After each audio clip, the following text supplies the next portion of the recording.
अस्सलाम वालेकुम। साम कैसे हैं आप लोग? इसकी ये लेक्चर अपडेट हो रहा है। Just wait for few seconds. Last time हम क्या डिस्कस कर रहे थे? वेरी गुड इवनिंग बेटा, very good evening. Last time हम क्या डिस्कस कर रहे थे? आपको ये रिव्यू देंगे। वालेकुम अस्सलाम, होप सो आप ठीक होंगे।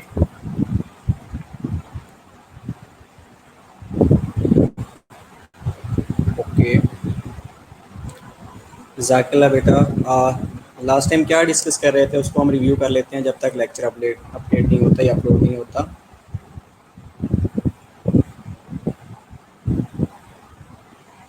जज़ाकल्लाह बेटा, ठीक। आप कैसे हैं? Hope so you will be fine. वालेकुम अस्सलाम बेटा। जज़ाकल्लाह, आई एम गुड।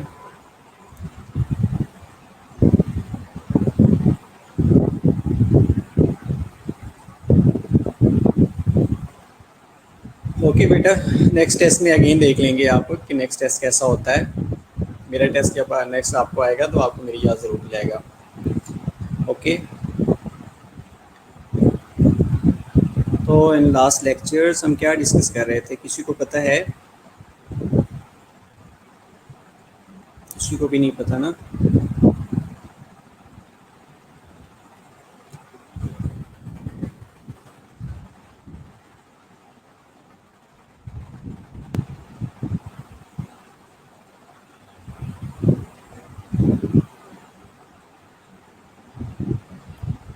बेटा ऐसी वीडियोज़ मैंने कुछ देखे हैं, लेकिन मैं उसको रीग्रेड करने की कोशिश कर रहा हूँ। जैसे ही रीग्रेड हो जाएंगे तो इंशाल्लाह मैं अपलोड कर दूँगा रिज़ल्ट को। लास्ट लेक्चर्स में हम क्या डिस्कस कर रहे थे? अभी तक किसी ने भी नहीं बताया ना। कितने मजलूम लोग हैं आप लोग, कि आप लोगों को पता ही नहीं है कि हमने लास्ट क्या डिस्कस किया था, है ना?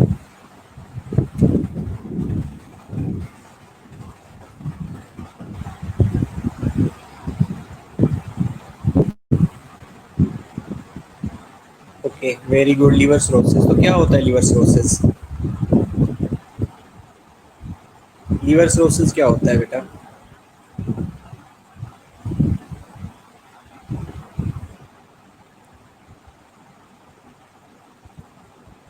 Takes a few minutes. 2 minutes कब से आ रहे हैं, लेकिन अभी तक अपलोड नहीं हो रहा लेक्चर। अच्छा, उससे पहले आप ये बता दें कि लीवर सिरोसिस होता क्या है। हमने लास्ट लेक्चर में डिस्कस किया था कि लीवर सिरोसिस होता है, तो क्या होता है? ओके, वेल हो गया है, गुड।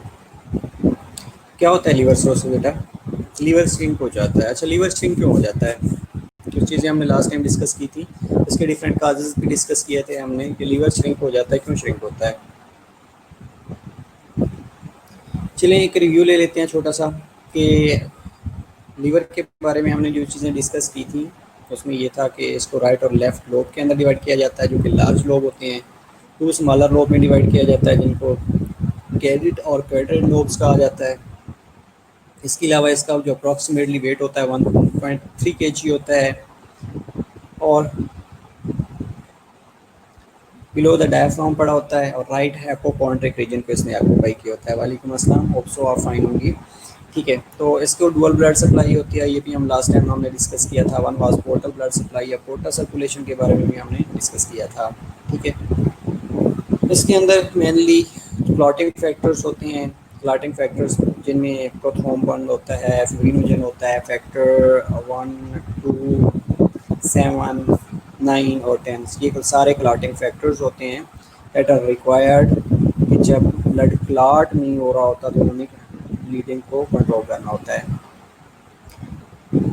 ओके, इसके अलावा फॉस्फोलिपिड्स और cholesterols are synthesised in the liver. These substances are needed to produce hormones और बाइल्स आर प्रोड्यूस होने के लिए ज़रूरी होती हैं। ओके, वेल बाकी लोगों को बता दें कि जल्दी से ऑनलाइन हो जाएं। ठीक है, इसके अलावा हमने SGPT SGOT के बारे में भी डिस्कस किया था, या ALT AST के बारे में डिस्कस किया था। इंस्टेड ऑफ दैट हमने विटामिन B12 के लिए कभी डिस्कस किया था कि विटामिन B12 टर्मिनल हीलियम से अब्जॉर्ब हो रहा होता है। इसके अलावा D can be store for several month और vitamin A can be store for several years. Okay बेटा ये शोर ख़त्म हो जाता है, अब शोर ख़त्म हो जाएगा। वालेकुम अस्सलाम बेटा। ठीक है, इसके अलावा वेस्कुलर सप्लाई के बारे में हमने ये डिस्कस किया था कि ब्लड जो लीवर होता है ये 500 से लेके 1 लीटर या 500 से लेके 1000 ml तक ब्लड को स्टोर कर सकता है, और in the condition of haemorrhage it can donate the blood, ताकि सर्कुलेशन में जो सिस्टेमिक सर्कुलेशन है, ये जो ब्लड प्रेशर है उसको मेंटेन करने के लिए ये अपना ब्लड को डोनेट कर देता है। Instead of that we have also discuss about the Kupffer cells, कि ये फिक्स्ड माइक्रोफेजेस ऑफ लीवर होती हैं that help to remove bacteria and foreign particles from the blood. और मैंने आपसे functions of the liver discuss किया था, पूछा था, तो आप लोगों ने बताया था कि जो फंक्शंस ऑफ लीवर हैं, एक वन वाज दैट कि ब्लड को प्यूरिफाई करता है। ओके, इसके अलावा लीवर बाइल प्रोड्यूस कर रहा होता है जो कि डाइजेशन में हेल्प आउट करता है। डिस्पोजिंग फैक्टर्स के बारे में हमने डिस्कस किया था, जो मेनली हेपेटाइटिस काज कर रहे होते हैं। ये एक पैथोलॉजी थी जिसके बारे में हमने डिस्कस किया था, और एक डायग्राम देखी थी, that was very very important. सबसे पहले रिसेप्टर बाइंडिंग होती है, उसके बाद आरएनए इनकोटिंग होती है, इनकोटिंग होने के बाद उसकी ट्रांसलेशन और प्रोटीलिटिक प्रोसेस होता है, देन आरएनए की रेप्लिकेशन होती है, उसके बाद वेरोन असेंबली होती है, वो सेम कॉपीज बनाता है, और एट द एंड मिच्योर होता है, मिच्योर होने के बाद रिलीज होता है और एम्बेडिंग हो जाती है। और जो एक हेपेटोसाइट्स का स्ट्रक्चर दिखाया गया है। हेपेटोसाइट्स बेसिकली लीवर के सेल्स होते हैं। ओके, तो ये जैसे लीवर की इन्फ्लेमेशन, हेपेटोसाइट्स की इन्फ्लेमेशन होती है, that is known as hepatitis. ये 3 फेजेस थी। ये वन वाज प्रोड्रोमल फेज, जो कि mostly mainly within 2 week start हो जाती है और तब ख़त्म होती है जब जॉन्डिस अपेयर होना शुरू हो जाता है। दूसरी एक टेरिक फेज होती है। टेरिक फेज में ये होता है कि इसमें डार्क यूरिन आना शुरू हो जाता है, जॉन्डिस होती है, क्ले कलर्ड स्टूल्स होना शुरू हो जाता है, इसमें जो लीवर्स है वो इनलार्ज होना शुरू हो जाता है, हेपेटोमेगेली हो जाती है, और जो लीवर है वो टेंडर होना शुरू हो जाता है। अगर टच करेंगे तो इन्फ्लेम्ड होएगा, टच करेंगे इनलार्ज इन साइज होएगा, और टेंडरनेस फील हो रही होती है, और साथ में हेपेटोमेगेली होती है। तो ये 1 to 2 weeks after the prodromal phase start होती है, और 2 to 6 वीक्स तक ये कंटिन्यू रह रही होती है। Okay, third stage was recovery phase, जिसमें जो रिकवरी फेज होती है, जिसमें जो जॉन्डिस होती है वो क्लियर होना शुरू हो जाती है, लेकिन स्टिल हेपेटोमेगेली एग्जिस्ट। उसके बाद साथ जो सिम्टम्स हो रही होती हैं, लाइक जॉन्डिस की होती हैं, क्ले कलर्ड स्टूल्स होता है, वो डिमिनिश होना शुरू हो जाती हैं 6 to 8 weeks after the exposure. और जो लीवर्स है, टू से लेकर 12 वीक्स तक after the jointing begins normal function करना शुरू कर देता है। ओके, तो दैट वाज लीवर सिरोसिस। के लीवर सिरोसिस में हमने ये डिस्कस किया था कि स्टेज ऑफ लीवर डिजीज होती है in which the much of the functional liver tissue has been replaced by fibrous tissue. तो इसमें ये होता है कि जो फंक्शनल टिश्यू होता है that is replaced by fibrous tissue, या that is replaced by scar tissue. Cirrhosis is a severe scarring of the liver and poor liver function seen at determined stage of the chronic liver disease. इसके अलावा scarring is most often caused by long-term exposure to toxins such as alcohol and viral infections. Mainly जो alcohol intake ले रहे होते हैं patients या viral hepatitis होते हैं, तो mainly इसकी ये cause हो सकती है। थर्ड cause हमने कहा था कि drug induced भी होती है, वायरल इंड्यूस्ड हो सकती है, अल्कोहल इंड्यूस्ड हो सकती है, और ड्रग इंड्यूस्ड भी हो सकती हैं। इसके अंदर प्रोडिस्पोजिंग फैक्टर्स में हमने ये चीज़ें डिस्कस कर ली थी इन डिटेल। हम इंशाल्लाह नेक्स्ट लेक्चर्स में, इसी लेक्चर स्टैंड पे हम अगेन इसको डिस्कस करेंगे कि बाइलरी प्रॉब्लम कैसे हो सकती हैं, और ये जो सिरोसिस होती है ये वर्स कैसे हो सकती है। Just wait.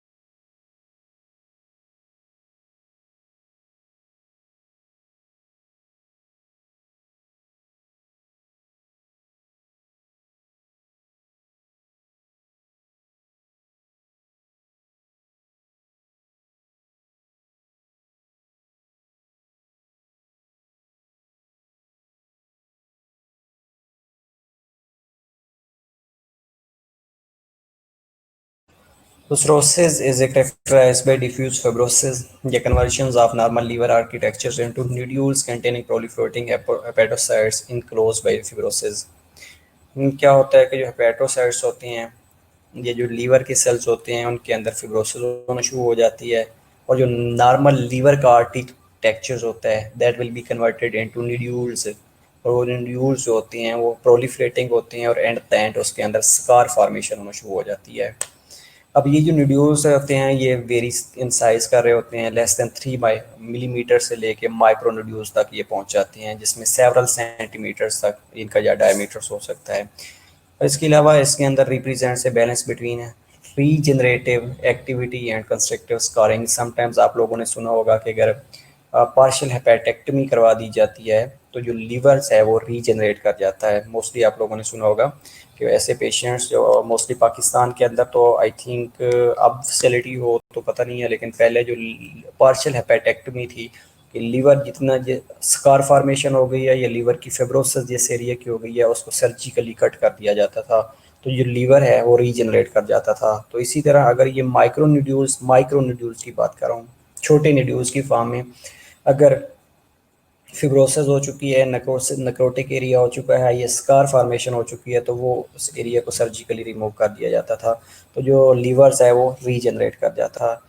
इसी तरह अगर अब होगा क्या कि इसके अंदर रीजनरेटिव एबिलिटी होती है, लेकिन जो अगर जो स्कार फॉर्मेशन है वो बढ़ती जा रही है, तो जिस एरिया जहाँ से इन्फेक्टेड एरिया है उसको हिपेटेक्टमी कर दी जाती थी। The fibrous tissue that replaces normal function tissue forms constructive bands that disrupts flow in the vascular channels and biliary duct systems of the liver। एक दूसरी कंडीशन ये होती है कि हेपेटोसेलुलर कार्सिनोमा होता है, डेफिनेटली जी रीजनरेट कर जाता है। यस, हेपेटोसेलुलर कार्सिनोमा के बारे में आप लोगों ने सुना होगा कि हेपेटोसेलुलर कार्सिनोमा में ये होता है कि जो लीवर के सेल्स होते हैं उनके कैंसर होना शुरू हो जाता है, तो जो लीवर की ब्लड सप्लाई है ना उसको कंप्रोमाइज़ कर दिया जाता है। लीवर की जो पोर्टल वेन्स जो उसको सप्लाई कर रही होती हैं उसके ऊपर रिकॉइलिंग कर दी जाती है। रिकॉइलिंग कैसे की जाती है कि एक सर्जिकल प्रोसीजर होता है उसमें जो ब्लड वेसल्स का डायमीटर्स है उसको कम कर दिया जाता है, इसलिए कि लीवर की जो तरफ ब्लड सप्लाई है उसको कंप्रोमाइज़ करवा दिया जाता है। उस प्रोसीजर्स को आई थिंक टेस्ट भी कहा जाता है।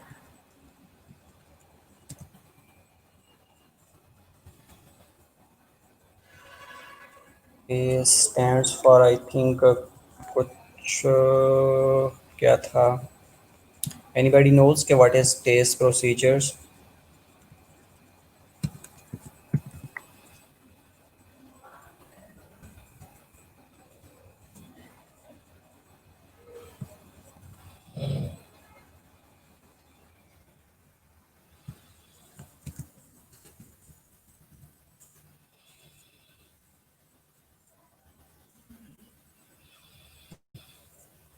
ओके, यस, लेकिन ये टेस्ट स्टैंड्स फॉर क्या करता है?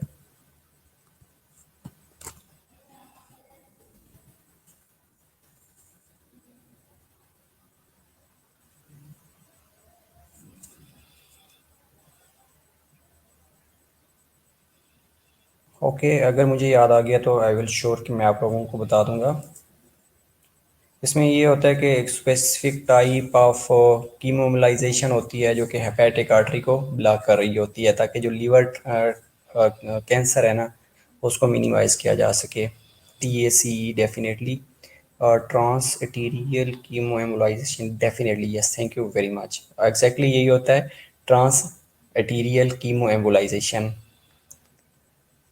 ओके, शेख ज़ायद हॉस्पिटल में भी करते हैं, इसके अलावा और भी डिफरेंट हॉस्पिटल्स के अंदर हो रहा होता है, और जब भी PKLI में भी आई थिंक रिसेंटली स्टार्ट हुआ हुआ है। वेरी गुड, तो आप लोगों को ज़्यादा पता होगा कि ये टेस्ट प्रोसीजर्स में क्या हो रहा होता है।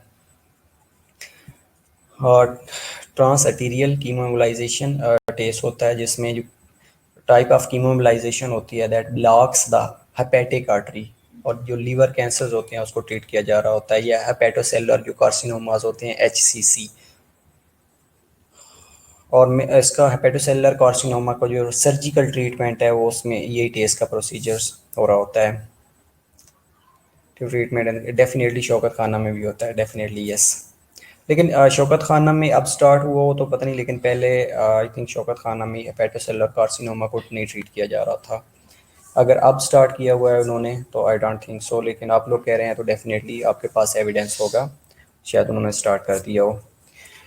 ओके, द डिसरप्शन, इसके अलावा portal hypertension, disruption of vascular channel predisposes to portal hypertension होना शुरू हो जाती है, और इट्स की complications like obstruction of biliary channels होना शुरू हो जाते हैं। ये ऑब्स्ट्रक्शन ऑफ बाइलरी चैनल्स हम इंशाल्लाह नेक्स्ट लेक्चर्स के अंदर डिटेल डिस्कस करेंगे कि ये ऑब्स्ट्रक्शन ऑफ बाइलरी चैनल कैसे होती है। ओके वेल, थैंक यू कि आप लोगों ने हमें बता दिया है कि शौकत खाना में भी हो रहा है एज वेल। ओके, इसके अलावा हाँ बाइलरी ऑब्स्ट्रक्शन हो जाती है और exposure to destructive effects of bile stasis. इसके अलावा जो बाइल होता है ना, अब लीवर से प्रोड्यूस होना शुरू हो, लीवर प्रोड्यूस कर रहा होता है फॉर डाइजेशन। तो ये जो लीवर से बाइल प्रोड्यूस हो रहा होता है, तो एक तो बाइलरी ऑब्स्ट्रक्शन हो चुकी होती है, और दूसरा जो बाइल्स होता है उसकी स्टेसिस होना शुरू हो जाती है। इसके रिजल्ट में जो लीवर सेल्स होते हैं वो अपना आर्किटेक्चर्स लॉस कर चुके होते हैं, जिसकी वजह से जो लीवर फेलियर है ये हो रहा होता है। अगेन इसमें बता देता हूँ कि जो वेस्कुलर चैनल्स होते हैं, जो ब्लड सप्लाई होती है, ये वो लीड कर रही होती है पोर्टल हाइपरटेंशन को। और बेटा स्लाइड्स तो चेंज हो रही हैं, किसी और को प्रॉब्लम आ रहा है कि स्लाइड्स शो ना हो रही हूँ या चेंज ना हो रही हूँ? अच्छा, पोर्टल हाइपरटेंशन होगी और उसके साथ उसकी कॉम्प्लिकेशन क्या हो सकती हैं कि जो बाइलरी चैनल्स हैं that will B obstructed, instead of that जो बाइल की स्टेसिस होना शुरू हो जाएगी, और जैसे ही बाइल की स्टेसिस होएगी तो जो लीवर का आर्किटेक्चर्स है वो डिस्टर्ब होना शुरू हो जाएगा, और उसके रिजल्ट में लीवर फेलियर हो सकता है, होना शुरू हो जाएगा। The manifestation of cirrhosis are variable depending on the range of asymptomatic hepatomegaly to hepatic failure। सबसे पहले ये होता है कि हेपेटोमेगेली होना शुरू हो जाती है, एसिम्प्टोमेटिक होता है, पेशेंट्स को लगता है कि मुझे कुछ भी नहीं है, लेकिन जैसे ही बाइल की स्ट्रेस होना शुरू हो जाती है, उसकी डाइजेशन में प्रॉब्लम्स आना शुरू हो जाते हैं, तो वो पेशेंट डॉक्टर के पास जाता है। अब डॉक्टर क्या करता है, instead of for diagnosing the actual cause, क्या करता है, पीपीज के ऊपर डाल देता है, प्रोटॉन पंप इनहिबिटर्स के ऊपर डाल देता है कि आप ये लाइक ओमेप्राजोल ले लें, पेंटोपेराजोल ले लें। ओके श्योर बेटा, मैं अगेन समझा दूंगा। ठीक है, तो ये पेशेंट्स क्या करते हैं, डॉक्टर के पास जाता है तो पेशेंट एसिम्प्टोमेटिक होता है, लेकिन उसको हेपेटोमेगेली हो चुकी होती है, तो डॉक्टर्स उसको प्रोटॉन पंप इनहिबिटर्स के ऊपर डाल देता है कि आपकी डाइजेशन का प्रॉब्लम आ रहा है, रेदर देन कि उसको एक्चुअल डायग्नोज की तरफ लेके जाया जाए कि is there any type of liver failure, hepatomegaly है या लीवर के अंदर कोई प्रॉब्लम है, rather than going for SGPT SGOT उसकी तरफ नहीं जाता, लेकिन डायरेक्ट पीपीई के ऊपर डाल देता है। इसके अलावा वो लोग जो कि क्वेक्स होते हैं उनको नहीं पता होता, बस पेशेंट उनके पास गया है तो उन्होंने क्या किया है, पेशेंट वाज एसिम्प्टोमेटिक, उन्होंने भी प्रोटॉन पंप इनहिबिटर्स को प्रिस्क्राइब कर दिया है। जैसे ही वो प्रोटॉन पंप इनहिबिटर्स को प्रिस्क्राइब करते हैं, उनका डाइजेशन का मसला तो सेटल डाउन हो जाता है, लेकिन हेपेटोमेगेली वर्स होना शुरू हो जाएगी और वो लीड करेगी लीवर फेलियर को। मोस्ट कॉमन जो साइन और सिम्टम्स होते हैं उसमें वेट लॉस होना शुरू हो जाता है, समटाइम्स असाइटीज़ होना शुरू हो जाती है। अब इसमें असाइटीज़ का कंसेप्ट बेसिकली क्या है, असाइटीज़ क्यों होगी कि जो लीवर है ना, ये प्रोटीन्स को सिंथेसिस करता है, मेनली जो प्रोटीन एल्ब्यूमिन है that is synthesise from the liver. अब जब लीवर से ना प्रोटीन की सिंथेसिस नहीं होती, एल्ब्यूमिन प्रोटीन की सिंथेसिस नहीं होती, तो उसके रिजल्ट में जो ऑनकोटिक प्रेशर है वो रिड्यूस हो जाता है। एक होता है ऑनकोटिक प्रेशर, एक होता है ये एक ऑस्मोटिक होता है, एक हाइड्रोस्टैटिक प्रेशर होता है। अब जो हाइड्रोस्टैटिक प्रेशर होता है उसने फ्लूइड को ब्लड वेसल से बाहर निकालना होता है, इंटरस्टिशियल स्पेस में भेजना होता है, और जो ऑनकोटिक प्रेशर होता है वो क्या करता है कि उसने फ्लूइड जो इंटरस्टिशियल स्पेस के अंदर होता है उसको at the venous end back भेजना होता है इनटू द आर्टेरियल सिस्टम। अब जैसे ही ट्री के अंदर अगेन आएगा तो ये सिस्टेमिक सर्कुलेशन को मेंटेन कर रहा होता है बेसिकली। तो जब एल्ब्यूमिन प्रोटीन की सिंथेसिस नहीं होएगी या लीवर सिरोसिस हो चुकी होती है, तो उसके रिजल्ट में असाइटीज़ होना शुरू हो जाती है, मार्क वीकनेस होती है, एनोरेक्सिया होना शुरू हो जाता है, समटाइम्स पेशेंट्स डायरिया का सफ़र कर रहा होता है। इसके अलावा सम पेशेंट्स में कॉन्स्टिपेशन हो रही होती है। हेपेटोमेगेली और jaundice are most common sign of cirrhosis. इसके अलावा मेनली abdominal पेन हो रहा होता है बिकॉज ऑफ लिवर इनलार्जमेंट और stretching of Glisson capsule. Glisson capsule जो लीवर को कवर जिसने किया होता है, pain is located in the epigastric area, definitely epigastric area, क्योंकि राइट हाइपोकॉन्ड्रिक रीजन के अंदर लीवर एग्जिस्ट कर रहा होता है, इसलिए एपिगैस्ट्रिक एरिया के अंदर पेन लोकेट किया जा सकता है। Upper right quadrants and is described as a dull itching and causing a sensation of fullness. जैसे ही हेपेटोमेगैली होगी या लीवर इनलार्ज होना शुरू हो जाएगा तो एपिगैस्ट्रिक एरिया के अंदर पेन होएगी, specially in the right upper quadrant, और डलनेस होना शुरू हो जाएगी, इचिंग होएगी और सेंसेशन ऑफ फुलनेस होना शुरू हो जाएगी। ऑस्मोटिक और ओके, ऑस्मोटिक और हाइड्रोस्टेटिक प्रेशर बेसिकली दो प्रेशर्स होते हैं जो कि ब्लड वेसल के अंदर सेम टाइम पे एग्जिस्ट कर रहे होते हैं। अब जो हाइड्रोस्टेटिक प्रेशर होता है ये फ्लूइड वॉल्यूम की वजह से होता है, वो ब्लड वॉल्यूम, वो फ्लूइड वॉल्यूम जो कि ब्लड वेसल्स के अंदर सर्कुलेट कर रहा होता है, उसकी वजह से जो प्रेशर होता है दैट इज हाइड्रोस्टेटिक प्रेशर। और सेम टाइम पे एक और प्रेशर एग्जिस्ट कर रहा होता है that is known as oncotic pressure. अब ये जो प्रेशर होता है ये प्रोटीन जो एल्ब्यूमिन है उसकी वजह से होता है। अब जितनी भी प्रोटीन सिंथेसिस हो रही होती है वो मेनली लीवर से हो रही होती है।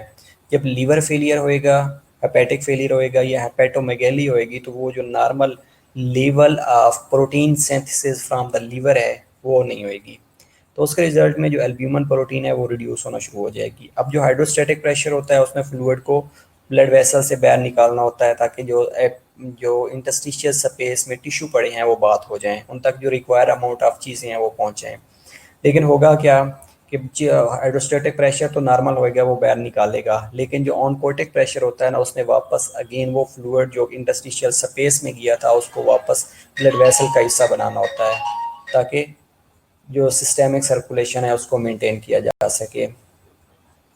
तो जब एल्ब्यूमिन प्रोटीन सिंथेसिस नहीं होएगी तो उसके रिजल्ट में ऑनकोटिक प्रेशर रिड्यूस हो जाएगा। जब ऑनकोटिक प्रेशर रिड्यूस होएगा तो वो फ्लूइड जो बाहर निकला था ब्लड वेसल से वो रिटर्न नहीं होएगा, उसके रिजल्ट में वो इंटरस्टिशियल स्पेस के अंदर रहेगा। जब इंटरस्टिशियल स्पेस के अंदर रहेगा तो उस कंडीशन को एडीमा कहा जाता है। और सेम अगर एब्डोमिनल कैविटी के अंदर रह जाता है तो उसको असाइटिस कहा जाता है। असाइटिस की एक और वजह पोर्टल हाइपरटेंशन भी हो सकती है। जब पोर्टल हाइपरटेंशन होएगी that will also lead to ascites. Okay, इसके अलावा late manifestations of cirrhosis are related to portal hypertension and liver cell failures. इसके अलावा लेटर जो है मैनिफेस्टेशंस हो रही होती हैं वो मेनली पोर्टल हाइपरटेंशन की वजह से होती हैं। What is portal hypertension? आपको क्या लगता है कि पोर्टल हाइपरटेंशन क्या चीज़ है?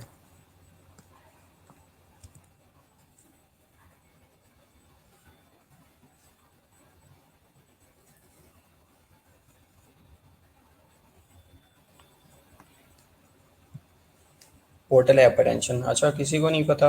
ओके, पोर्टल हाइपरटेंशन ये होती है कि जो पोर्टल वेन है ना उसके अंदर प्रेशर इंक्रीज हो जाता है। अब पोर्टल वेन क्या है? बेसिकली वो वेन होती है जिसने ब्लड को डाइजेस्टिव ऑर्गन से लेके लीवर की तरफ लेके जाना होता है। अब ये पोर्टल हाइपरटेंशन की मेन काज क्या होती है कि जब प्रेशर इंक्रीज होएगा तो उस इंक्रीज होने की वजह क्या है कि वो ब्लड फ्लो जो जीआईटी से लेके लीवर की तरफ जा रहा था और आगे लीवर फेलियर हो गया तो रास्ते में ब्लॉकेज होना शुरू हो जाती है।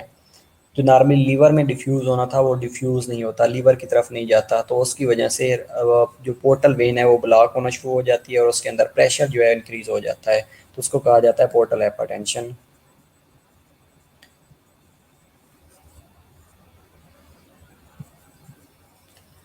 Reason is okay due to increase in pressures. Yes, definitely would. Portal hypertension, increase in the size of portal hypertension due to okay. Portal hypertension basically, अब जो ब्लड है ना इसको जो लीवर है सॉरी उसको डुअल सप्लाई हो रही होती है। एक जीआईटी से ब्लड सप्लाई जा रही होती है, वो न्यूट्रिएंट्स जो जीआईटी में अब्जॉर्ब होने के बाद लीवर के अंदर जाते हैं ताकि जो टॉक्सिक मटेरियल्स हैं उनकी डिटॉक्सिफिकेशन की जा सके। अब लीवर का एक फंक्शन हमने डिस्कस किया था कि इसने डिटॉक्सिफिकेशन करनी होती है, चाहे वो वेस्ट मटीरियल्स हो सकते हैं, चाहे वो ड्रग्स हो सकती हैं, वट एवर कोई भी चीज़ है उसकी इसने डिटॉक्सिफिकेशन करनी होती है। तो जब लीवर के अंदर ब्लॉकेज होएगी तो वो वेसल्स पोर्टल वेन जिसके अंदर ब्लड ने जाना होता है वो ब्लॉक होना शुरू हो जाएगी और उसके अंदर जो ब्लड का प्रेशर है वो इंक्रीज होना शुरू हो जाएगा, तो उसको कहा जाता है पोर्टल हाइपरटेंशन। इसके डिफरेंट अगर हम काजेज़ के बारे में बात करें तो जो mainly causes of portal hypertension हो सकती हैं वो स्कारिंग ऑफ लीवर हो सकती है डेफिनेटली। इसके अलावा हेपेटाइटिस हो सकते हैं, लाइक अल्कोहल अब्यूज़ हो सकता है। मेनली जो काज है वो लीवर सिरोसिस हो सकती है।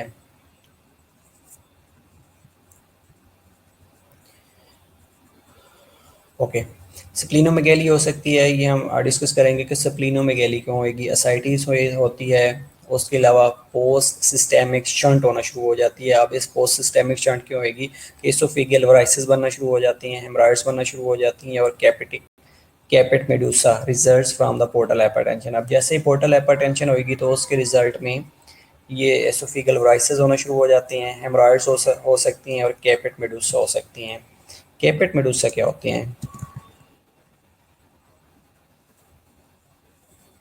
कैपेट मेडुसा बेसिकली क्या होते हैं कि जो सुपरफिशियल एपिगैस्ट्रिक वेन्स होती है ना, उसके अंदर डिस्टेंशन और इंगॉर्जमेंट होना शुरू हो जाती है, और ये मेनली रेडिएट करके इम्ब्लाइकस एरिया अक्रॉस द एब्डामन तक पहुंच जाती है। ओके, अगेन बता रहा हूँ कि कैप्टिस मेडुसा क्या चीज़ होती है कि जो सुपरफिशियल एपिगैस्ट्रिक वेन्स पड़ी होती हैं ना, वो डिस्टेंड होना शुरू हो जाती हैं, उनके अंदर ब्लड सप्लाई इंक्रीज हो जाती है, डिस्टेंडेड और इनकॉर्च्ड होना शुरू हो जाती हैं, जिसकी वजह से मेनली जो एम्प्लाइकस होता है उससे अक्रॉस द अब्डामिनल ये पेन या ये जो इनकॉर्चमेंट होती है या डिस्टेंशन होती है वो रेडिएट कर रही होती है, उसको कहा जाता है caput medusae. Okay, other complication includes bleeding due to decreased clotting factors, thrombocytopenia due to splenomegaly, definitely gynecomastia, and feminizing patterns of pubic hair distribution in men because of testicular atrophy होना शुरू हो जाती है, spider एंजियोमास होना शुरू हो जाते हैं, पाल्मर एरिथमियाज हो सकते हैं। स्पाइडर एंजियोमास क्या होते हैं? स्पाइडर एंजियोमास में ये होता है कि जो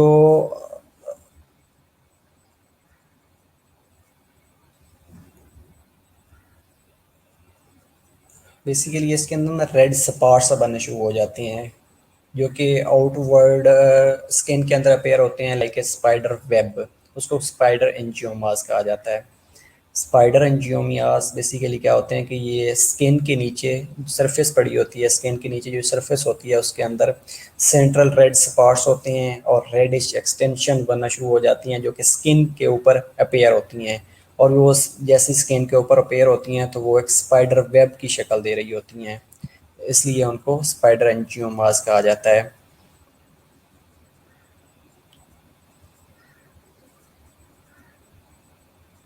ओके बेटा, क्या कर सकते हैं? ठीक है, इसके अलावा पाल्मर एरिथमियाज हो सकते हैं, इंसेफ्लोपैथी विद एस्ट्रेक्सिस हो सकता है, और न्यूरोलॉजिकल साइंस अपेयर होना शुरू हो जाते हैं।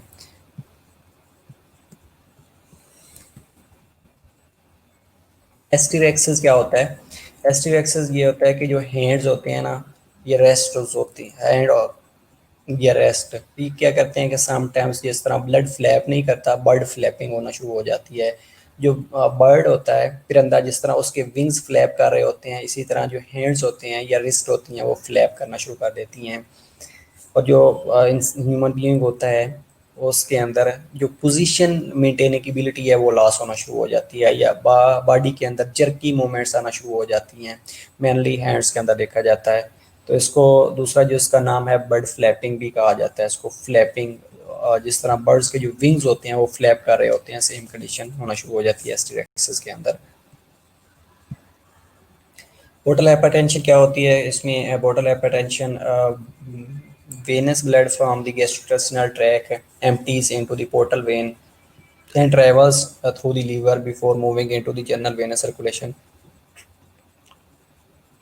इस तरह मैंने पहले भी आप लोगों को बताया कि जो हम चीज़ें ले रहे होते हैं उसकी डाइजेशन जीआईटी में होने के बाद अगेन पोर्टल वेन का हिस्सा बनती हैं और लीवर के अंदर जाती हैं फॉर डिटॉक्सिफिकेशन। ओके, तो obstruction of blood flow in the portal vein produces an increase in the hydrostatic pressure. उसके रिजल्ट में जब ऑब्स्ट्रक्शन हो जाएगी पोर्टल वेन के अंदर तो उसके अंदर हाइड्रोस्टैटिक प्रेशर इंक्रीज हो जाता है। हाइड्रोस्टैटिक मैंने प्रेशर बताया कि ये फ्लूइड वॉल्यूम की वजह से होता है। जैसे ही हाइड्रोस्टैटिक प्रेशर इंक्रीज होएगा तो ये क्या करेगा, within the peritoneal capillaries contributing to the development of ascites. अब हाइड्रोस्टैटिक मैंने पहले ही आप लोगों को बताया कि portal hypertension mainly ascites cause कर रही होती है, तो ये पेरिटोनियल जो कैपिलरीज होती हैं उनके अंदर प्रेशर बढ़ना शुरू हो जाता है, जिसकी वजह से असाइटिस होना शुरू हो जाती है, स्प्लीनिक इनकॉर्चमेंट होना शुरू हो जाती है, with sequestration and destruction of blood cells. And platelets. तो ये ब्लड सेल की डिस्ट्रक्शन होना शुरू हो जाती है। इसके रिजल्ट में प्लेटलेट्स की डिस्ट्रक्शन होना शुरू हो जाती है और ब्लड की शंटिंग होना शुरू हो जाती है towards collateral venous channels, causing varicose vein बनना शुरू हो जाती हैं। इसके अलावा हेमोरॉयडल और एसोफेजियल वेन हो सकती हैं। तो मेनली अगर आप कोई भी कॉज मेंशन कर रहे हैं कि वेरिकोज वेन कैसे बनी है, या वेरोकोस्टीज कैसे बनी है, या हेमोरॉयड कैसे बनी है, या एसोफेजियल वेन कैसे बनी है, तो उसकी मेन कॉज एक पोर्टल हाइपरटेंशन हो सकती है और उसके पीछे लीवर का कोई डिसऑर्डर हो सकता है, लाइक लीवर फेलियर हो सकता है, हेपेटोमेगेली हो सकती है, हेपेटोसेलुलर कार्सिनोमास हो सकती हैं, हेपेटाइटिस हो सकता है। क्रोनिक अगर हेपेटाइटिस में पेशेंट चला गया तो ये भी अगेन ये चीज़ें काज कर रही होती हैं। ये एक डायग्राम है जो कि पोस्ट से ली गई है। तो इसमें ये है कि पोर्टल अगर हाइपरटेंशन होगी तो उसमें क्या होगा कि जब increase pressure in the peritoneal capillaries में जब ब्लड प्रेशर इंक्रीज होएगा तो वो असाइटीज़ को लीड करता है। पोर्टोसिस्टेमिक शंटिंग ऑफ ब्लड अगर होएगी तो उसके रिजल्ट में development of collateral channels develop होंगे, जिसके रिजल्ट में कैपेट मेडुसा बनना शुरू हो जाएंगे, हेमराइड्स बनना शुरू हो जाएंगे और इसोफेगियल वेन्स बनना शुरू हो जाएंगी। और same condition shunting of ammonia and toxins from the intestine into the general circulation. और जैसे ये अमोनिया जनरल सर्कुलेशन में जाएगा, ब्लड ब्रेन बैरियर को क्रॉस करेगा और ब्रेन तक पहुंचेगा, तो वहाँ पे ये हेपेटिक इनकैफ काज कर देगा। तो वो पेशेंट्स जो लीवर फेलियर के होते हैं वो मोर प्रोन टू हेपेटिक इनकैफ होते हैं, हेपेटिक इंसेफ्लोपैथी हो रही होती है उन पेशेंट्स में। इसके अलावा स्प्लीनोमेगैली होएगी, स्प्लीनोमेगैली के रिजल्ट में अनीमिया होना शुरू हो जाएगा। अब जो स्प्लीन्स होता है इसके अंदर आरबीसीज की ब्रेक डाउन हो रही होती है। वो आरबीसीज जिनका लाइफ स्पैन 120 डेज होता है, जब वो 120 डेज के हो जाते हैं तो उसके बाद उन्होंने स्प्लीन के अंदर रैप्चर होना होता है, ये उनकी ब्रेक डाउन होती है और स्प्लीन को ग्रेवयार्ड ऑफ आरबीसीज भी कहा जाता है। अब जैसे ही आरबीसीज स्प्लीनों में गैली हो जाएगी तो आरबीसीज की डिस्ट्रक्शन ज़्यादा होना शुरू हो जाएगी, आरबीसीज की डिस्ट्रक्शन होएगी, अनीमिया होना शुरू हो जाएगा। इसके अलावा जो अदर लिकोसाइट्स हैं जब उनकी डिस्ट्रक्शन होगी तो लिकोपीनिया होने के चांसेस होते हैं। और इसके साथ थ्रोम्बोसाइट्स की अगर डिस्ट्रक्शन होना शुरू हो जाएगी, थ्रोम्बोसाइटोपिनिया हो जाएगा। और जैसे थ्रोम्बोसाइट्स या प्लेटलेट की डिस्ट्रक्शन हो जाएगी या क्वांटिटी कम हो जाएगी तो that will lead to increase tendency of bleeding, तो ब्लीडिंग होना शुरू हो जाएगी। हाँ, ओके। और अगर लीवर फेलियर हो जाता है, लीवर फेलियर में दो तरह से हो सकता है कि डिसऑर्डर ऑफ सिंथेसिस और स्टोरेज फंक्शन। अगर जो सिंथेसिस और स्टोरेज का फंक्शन था वो उसका डिसऑर्डर होएगा तो अदर कंडीशंस होएंगी, या अगर मेटाबॉलिक और एक्सक्रीटरी फंक्शन डिस्टर्ब होएगा तो अदर कंडीशन होना शुरू हो जाएंगी। जैसे हमने डिस्कस किया था कि जो लीवर है वो प्रोटीन की सिंथेसिस कर रहा होता है, इसके अलावा डिफरेंट अब लाइक ब्लड की स्टोरेज कर रहा होता है, बाइल की प्रोडक्शन कर रहा होता है। तो ये उसके फंक्शंस के अंदर आ जाता है, स्टोरेज और सिंथेसिस के फंक्शंस के। और जो मेटाबॉलिक और एक्सक्रीटरी फंक्शंस है जिसमें अमाइनो एसिड्स की मेटाबॉलिज्म कर रहा होता है, स्टीरॉयड हार्मोन की प्रोडक्शन कर रहा होता है और ड्रग्स की एक्सक्रीशन कर रहा होता है, बिलीरुबिन की एक्सक्रीशन कर रहा होता है। तो अगर ये डिस्ट्रॉय होंगे तो ये अदर कंडीशंस क्रिएट कर देती हैं। अगर हम सिंथेसिस और स्टोरेज फंक्शंस के बारे में डिस्कस करें तो उसमें अगर ग्लूकोज की सिंथेसिस नहीं होएगी तो हाइपरग्लाइसीमिक इवेंट्स होना हाइपोग्लाइसीमिक इवेंट्स होना शुरू हो जाएंगे, लाइक ग्लूकोनियोजेनेसिस नहीं होती, ग्लूकोज के मालिक्यूल्स नहीं बनते अदर देन कार्बोहाइड्रेट सोर्स, तो हाइपोग्लाइसीमिक इवेंट्स होना शुरू हो जाएंगे। दूसरी, अगर प्रोटीन सिंथेसिस नहीं होगी, लाइक एल्ब्यूमन की क्वांटिटी कम हो गई है या एल्ब्यूमन सिंथेसिस नहीं हो रही, तो हमने कहा है कि एल्ब्यूमन की क्वांटिटी कम हो जाएगी तो हाइपो एल्ब्यूमिनीमिया होना शुरू हो जाएगा, ब्लड के अंदर एल्ब्यूमन का लेवल कम हो जाएगा। तो उसके रिजल्ट में एडीमा और एसाइटीज़ होने के चांसेस ज़्यादा से ज़्यादा होते हैं क्योंकि ऑन कोटिक प्रेशर को मेंटेन नहीं किया जा रहा होता। इसके अलावा डिक्रीज्ड कोगुलेशन फैक्टर्स डिक्रीज होना शुरू हो जाएंगे और that will lead to bleeding tendency, increase bleeding tendency होना शुरू हो जाएगी। इसके अलावा लिपो प्रोटीन कोलेस्ट्रोल्स अगर नहीं होएगा तो उसकी डिक्रीज होना कोलेस्ट्रोल का लेवल डिक्रीज होना शुरू हो जाएगा। सेम अगर लीवर ने बाइल साल्ट की प्रोडक्शन करनी थी, अगर बाइल साल्ट प्रोड्यूस नहीं होएगा तो फैट की अब्जॉर्प्शन जीआईटी के अंदर इम्पेयर्ड होना शुरू हो जाएगी। अब जैसे ही फैट की अब्जॉर्प्शन इम्पेयर्ड हो जाएगी तो जो फैट सॉल्युबल विटामिन्स होते हैं वो अब्जॉर्ब नहीं होंगे, उनकी डेफिशिएंसी होना शुरू हो जाएगी और वो फैट स्टूल के अंदर अपीयर होना शुरू हो जाएंगे। उस कंडीशन को स्टीटोरिया भी कहा जाता है कि स्टूल्स के अंदर फैट्स आ रहे होते हैं। और मेनली कब होएगा, जब जो fat absorption from the GIT है वो नहीं होगी। जब बाइल साल्ट प्रोड्यूस नहीं होएगा तो फैट की अब्जॉर्प्शन नहीं करेगा। फैट की अब्जॉर्प्शन नहीं करेगा तो मेनली दो ही नुकसानात हो सकते हैं। एक फैट सॉल्युबल विटामिन की डेफिशिएंसी होना शुरू हो जाएगी, और दूसरा जो फैट्स हैं वो ब्लड के अंदर स्टूल के अंदर अपेयर होना शुरू हो जाएंगे। ओके बेटा, और 5 मिनट्स तक आपको ब्रेक दे देते हैं। दूसरी कंडीशन क्या होती है कि अमाइनो एसिड्स, ये मेटाबॉलिज्म और एक्सक्रीटरी फंक्शंस के बात करें अगर, तो अमाइनो एसिड्स अगर नहीं होंगे तो impaired conversion of amino acid to urea, urea में अमाइनो एसिड कन्वर्जन नहीं होगी, और अमाइनो एसिड या अमोनिया जो है ये क्या करेगा, ये हेपेटो इंसेफ्लोपैथी काज करवा देगा कि अमोनिया की कन्वर्जन नहीं होगी यूरिया के अंदर। तो ये जो अमोनिया है ये ब्लड ब्रेन बैरियर क्रॉस करके हेपेटिक इनकैफ काज करवा देता है।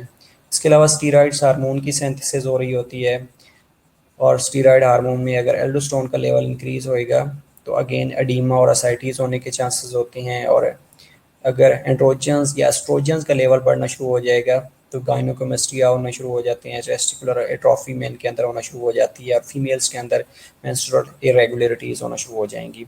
अगर ड्रग की डिटॉक्सिफिकेशन लीवर नहीं करेगा तो ड्रग इंट्रैक्शन और टॉक्सिसिटीज़ बढ़ना शुरू हो जाएंगी, और अगेन ये लीवर फेलियर काज कर रही होती हैं। इसी तरह बिलीरूबन अगर कन्वर्शन नहीं होएगा, ये फैट से वाटर सॉल्युबल में कन्वर्ट नहीं होएगा, तो जो बिलीरूबन का लेवल है वो बढ़ना शुरू हो जाएगा, हाइपर बिलीरूबिनीमिया होना शुरू हो जाएगा, और ये हाइपर बिलीरूबिनीमिया जॉन्डिस काज कर रहा होता है। इसको मैनेज कैसे किया जाता है? सबसे पहले ये होता है कि cirrhosis of the liver is incurable definitely. सिर्फ थेराप्यूटिक थेरापीज़ हैं जो इसको क्योर कर रही होती हैं। पहली जो चीज़ होती है कि लीवर का जितना डैमेज हो चुका है उसकी अंडरलाइंग काज को आइडेंटिफाई करना होता है। अगर फिब्रोसिस, नेक्रोसिस या स्कार फॉर्मेशन हो चुकी है तो उस एरिया की हेपेटेक्टमी करवा दी जाती है।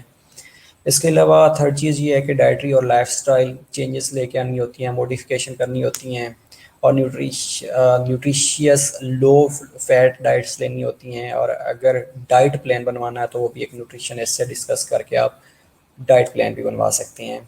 हाई प्रोटीन डाइट्स लेनी होती हैं। इसके अलावा exercise can help people to avoid malnutrition. Alcohol drinking minimize करनी होती हैं। यूज़ ऑफ मेडिकेशंस जिसमें such as beta blockers to reduce the blood pressure and lower the risk of bleeding, और डायूरेटिक्स देने होते हैं to remove the excessive fluid, ताकि जो अडीमा या असाइटीज़ हो रहा है उसके लिए diuretics are advised. Avoiding certain medications that can make the symptoms worse such as NSAIDs दे रहे होते हैं, NSAIDs नहीं देने चाहिए, ओपियाइड्स या सेडेटिव्स नहीं देने चाहिए क्योंकि ये जो सिम्टम्स हैं उनको वर्स कर देते हैं। रेगुलर मेडिकल चेकअप होना चाहिए, और including scans to check for liver carcinomas, कि अगर लीवर कार्सिनोमा जिसको हम हेपेटोसेलुलर कार्सिनोमा का नाम दे रहे थे तो इसके लिए रेगुलर चेकअप होने चाहिए। Regular endoscopic procedures to check whether there are varicose veins within the esophagus or stomach, और एंडोस्कोपी करवानी चाहिए ये डिटेक्ट करने के लिए कि स्टोमक के अंदर एसोफिगल वराइसिस तो नहीं बन रहा है, ये जो इंटेस्टाइन है उसके अंदर वेरिकोज वेन्स तो नहीं बन रही। और एंड वाला हाल ये होता है कि लीवर ट्रांसप्लांट करवा सकते हैं। अगर सवेयर काज है, पेशेंट अफोर्डिंग है, तो उसको लीवर ट्रांसप्लांट के लिए सजेस्ट कर सकते हैं। कॉम्प्लिकेशन में कोएगुलोपैथीज हो सकती हैं, इंसेफ्लोपैथीज डेफिनेटली हो सकती हैं, सेरिब्रल एडीमा और herniation हो सकती हैं, हाइपोग्लाइसीमिया हो सकता है, रीन फेलियर हो सकता है, सिस्टेमिक इन्फ्लेमेटरी रिस्पांस सिंड्रोम हो सकता है, सेप्सिस हो सकता है, हाइपोटेंशन, हाइपोवोलेमिया, वेस्कुलर रेजिस्टेंस कम होने की वजह से हो सकता है, रेस्पिरेटरी फेलियर हो सकता है। और इंशाल्लाह we will discuss in detail in after the नमाज, आफ्टर द ब्रेक। ओके, तो अभी आप ब्रेक ले लें, उसके बाद हम नेक्स्ट लेक्चर को कंटिन्यू करते हैं। ओके।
Okay, welcome back. आप लोगों ने नमाज़ पढ़ ली होगी, होप सो। हम लीवर फेलियर या लीवर सोर्सेज के बारे में डिस्कस कर रहे थे, तो अब डिटेल हम देख लेते हैं बाकी चीज़ें इसके साथ कैसे रिलीवेंट होती हैं। Break is over, definitely yes, break is over. सही।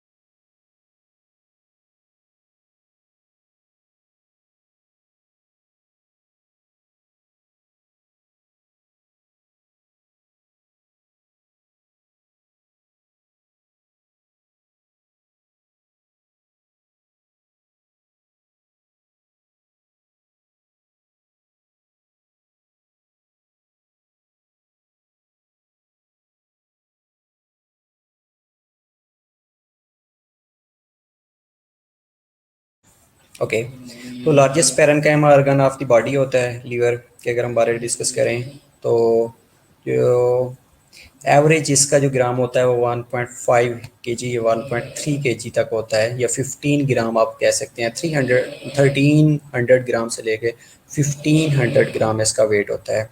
ये फोर्थ से स्लाइड ली गई है। Okay, located in the right upper quadrant of the abdomen beneath the diaphragm पड़ा होता है, divided into right and left lobe होते हैं जो कि सब डिवाइड किए जाते हैं according to blood supply and biliary drainage.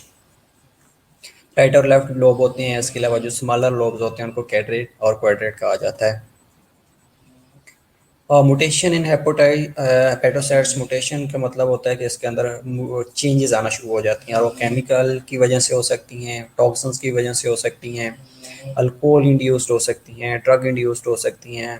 Certain factors होते हैं जो कि हेपेटोसाइट्स की मुटेशन काज करवा रहे होती हैं, और that mutation leads to hepatocellular carcinomas.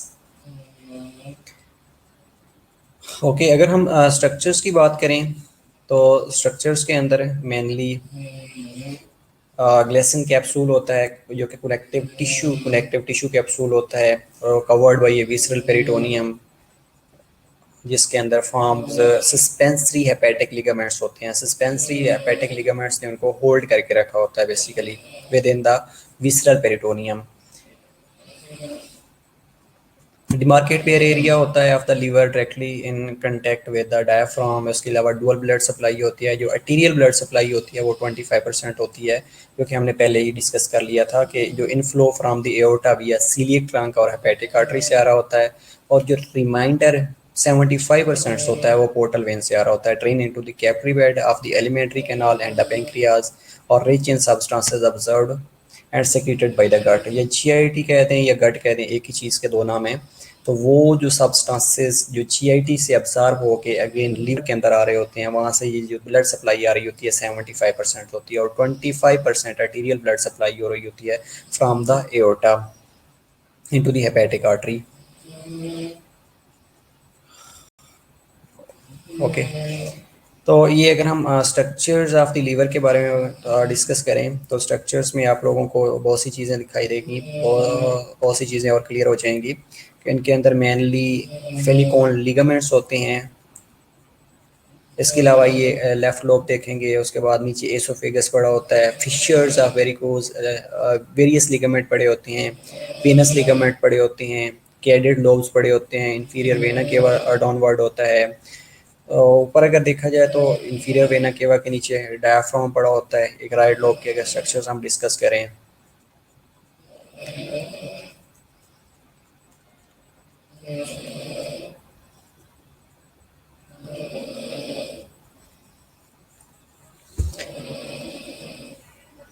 इसके अलावा राउंड लिगामेंट्स होते हैं। अगर डी स्ट्रक्चर्स में देखा जाए, हेपेटिक और आर्टरीज पड़ी होती हैं, और नीचे स्मॉलर जो लोब होते हैं जिनके अंदर क्वाड्रेट लोब्स होता है, नीचे उसके साथ गॉल ब्लैडर पड़ा होता है, कॉमन बाइल डक्ट होती है, सिस्टिक डक्ट होती है, पोर्टल वेन होती हैं, और राइट ट्रायंगुलर लिगामेंट्स होते हैं जिन्होंने इनको सस्पेंड करके रखा होता है विद इन द पेरिटोनियम।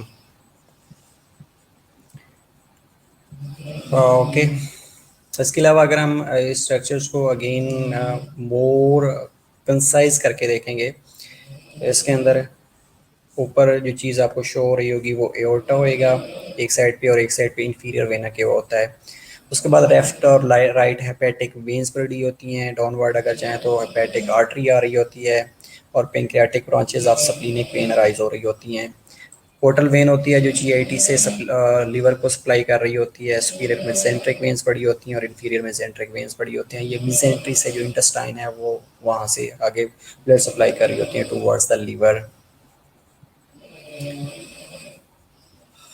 इसके अलावा हमने पोर्टल सर्कुलेशन के बारे में ऑलरेडी डिस्कस किया है कि पोर्टल सर्कुलेशन में मेनली एफरेंट ब्लड वेसल्स होती हैं। स्नोर्जिंग की आवाज़ आ रही है। ओके, लेट मी कंफर्म की आवाज़ किस चीज़ की है।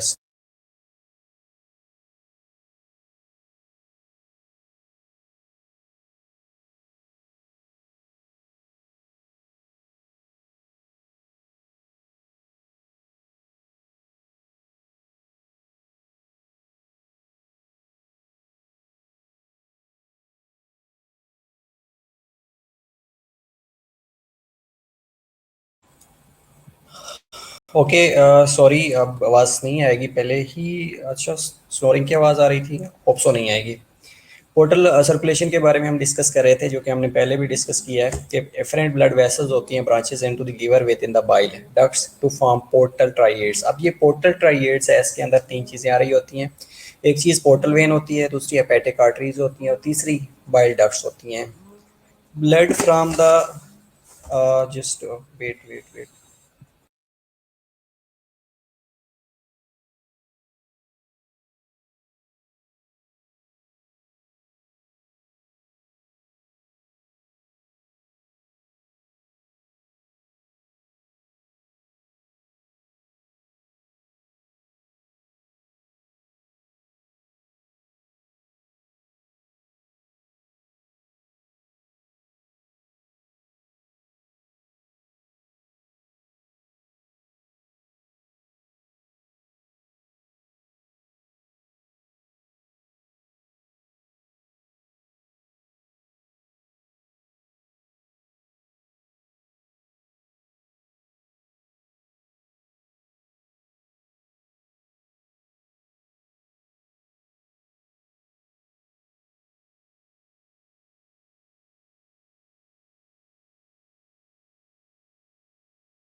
ओके, सॉरी, अब चेक कीजिएगा, वॉइस आ रही है, आवाज़ आ रही है मेरी, कंफर्म कीजिएगा।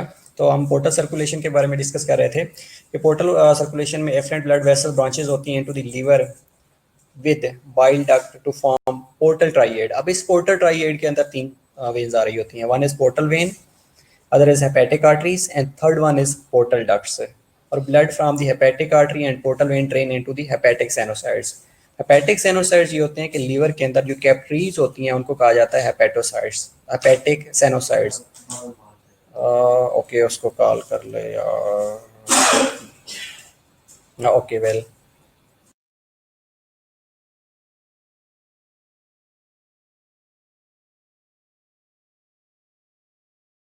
अच्छा, हेपेटिक साइनोसाइड्स लीवर के अंदर जो कैपिलरीज होती हैं, ब्लड कैपिलरीज, उनको हेपेटिक साइनोसाइड्स कहा जाता है।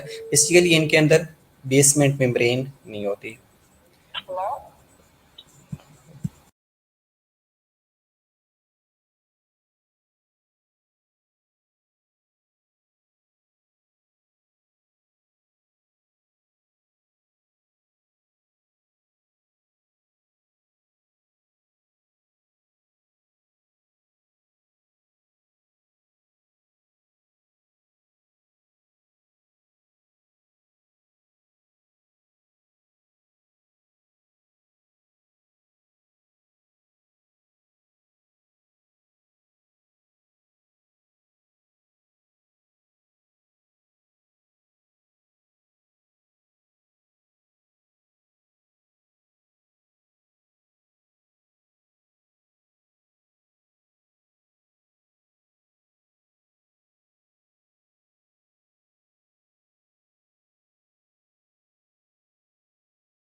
Class, kindly wait for 5 minutes. I will be back.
और सॉरी, पोर्टल वेन के बारे में हम डिस्कस कर रहे थे और पोर्टल सर्कुलेशन के बारे में। तो different blood vessel branches into the liver within the bile duct to form portal with triads. और पोर्टल ट्राइयर्स के अंदर पोर्टल वेन आती है, हेपेटिक आर्टरी आती है और तीसरी बाइल डक्ट आती है। Blood from the hepatic artery and portal vein drains into the hepatic sinusoids। hepatic sinusoids क्या होते हैं कि hepatic sinusoids वो blood capillaries होती हैं that are present in the liver, surrounded by endothelial and Kupffer cells पड़े होते हैं। अब ये जो endothelial और Kupffer cells होते हैं, इन्होंने बेसिकली अगर कोई भी माइक्रो ऑर्गेनिजम्स होता है, कोई भी फॉरेन पार्टिकल्स होता है, तो उसको इन्होंने ब्लड को प्यूरिफाई करना होता है। इसके बाद हेपेटिक प्लेट्स पड़ी होती हैं या लीवर सेल्स प्रेजेंट होती है, उसकी एक शीट बनी हुई होती है।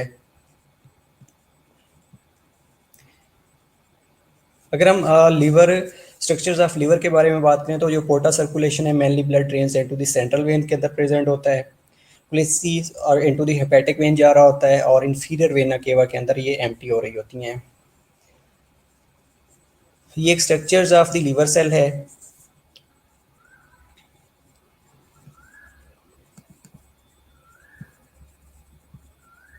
जिसके अंदर एक साइनोसाइड्स की स्ट्रक्चर्स आपको दिखाई गई है।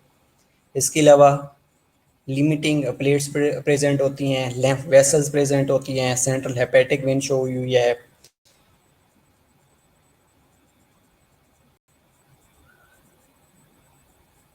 सेंट्रल हेपेटिक वेन प्रेजेंट है, हेपेटिक प्लेट्स प्रेजेंट होती हैं। इसके अलावा सेंट्रल इंट्राल्यूब्यूलर डक्ट्स प्रेजेंट होती हैं।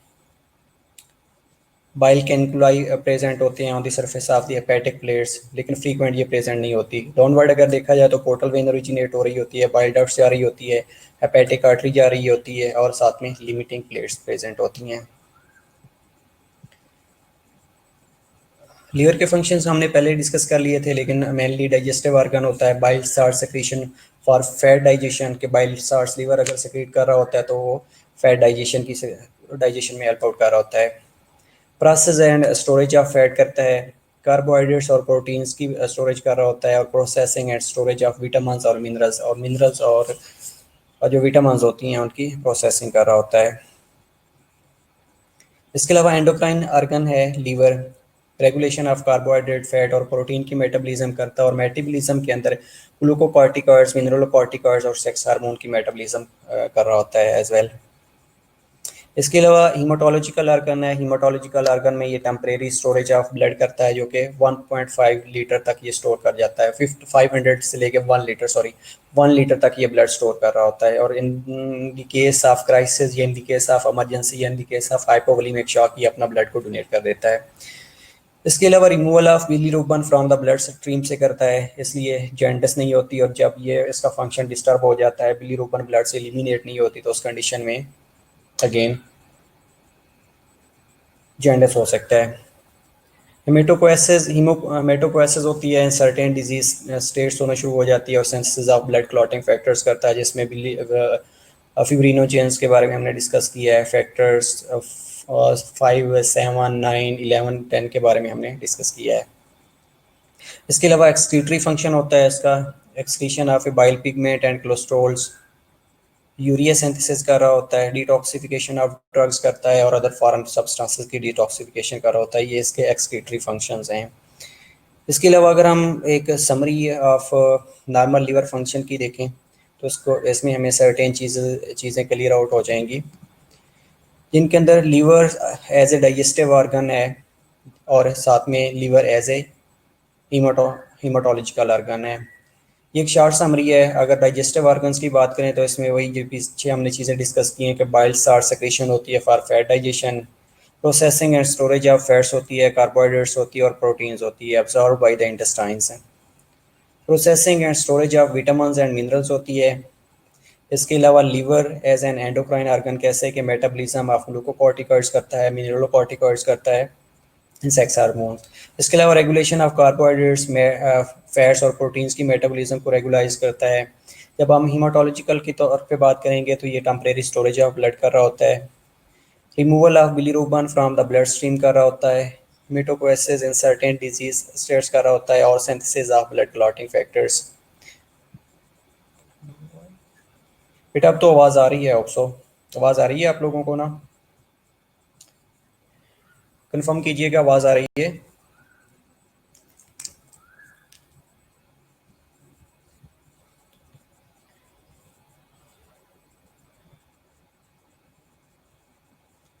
और अगर हम लीवर को एज ए एक्सक्रीटरी ऑर्गन लें तो एक्सक्रीशन ऑफ बाइल पिगमेंट करता है। Okay well, excretion of cholesterol भी बाइल कर रहा होता है, यूरिया सिंथेसिस कर रहा होता है, और detoxification of drug and other foreign substances की डिटॉक्सिफिकेशन कर रहा होता है। ओके गुड, वेल ठीक है।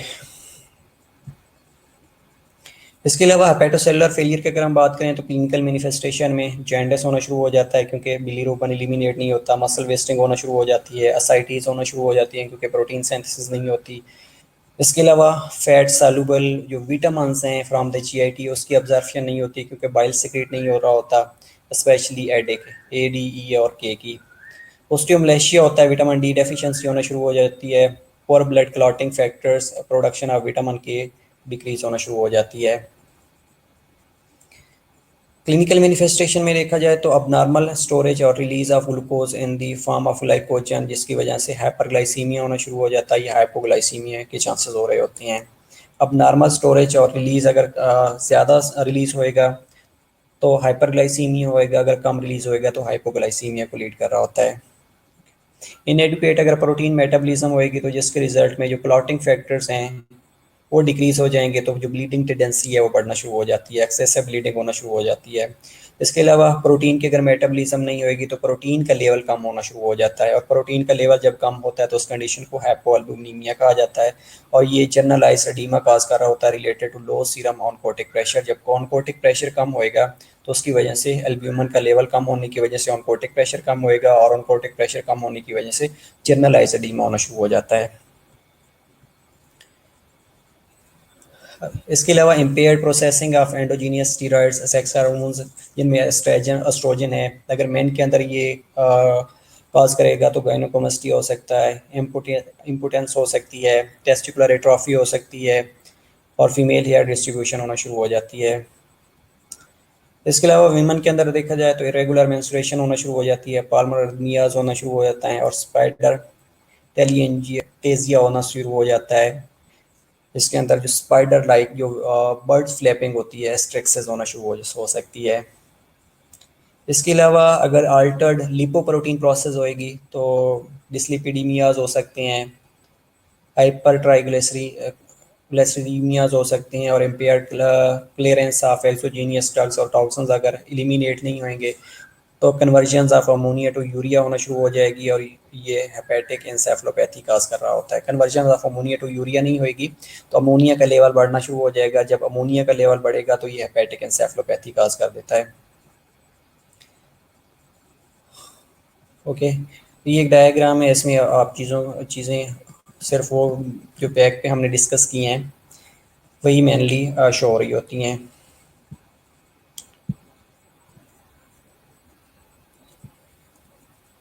इसमें सिम्टम्स हैं और साथ में पैथोफिजियोलॉजिकल मैकेनिज्म्स हैं।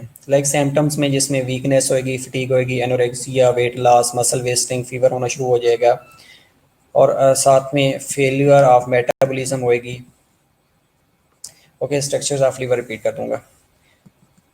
मल्टीपल मेटाबॉलिज्म जो फंक्शंस है वो ख़राब होने शुरू हो जाएंगे, लीवर की इन्फ्लेमेशन होना शुरू हो जाएगी, decrease reticulo endothelial functions with increase risk of infection के जो एंडोथेलियल का फंक्शन है वो डिक्रीज होना शुरू हो जाएगा। इसके अलावा ब्रूजिंग और इंक्रीजिंग ब्लीडिंग टेंडेंसी होना शुरू हो जाती है, जिसके अंदर mainly due to thrombocytopenia secondary to splenic enlargement. इसके अलावा जो क्लॉटिंग फैक्टर्स हैं उनकी सिंथेसिस डिक्रीज हो जाती है, जिनके अंदर 1, 2, 5, 7, 8, 9 और 10 फैक्टर्स आते हैं।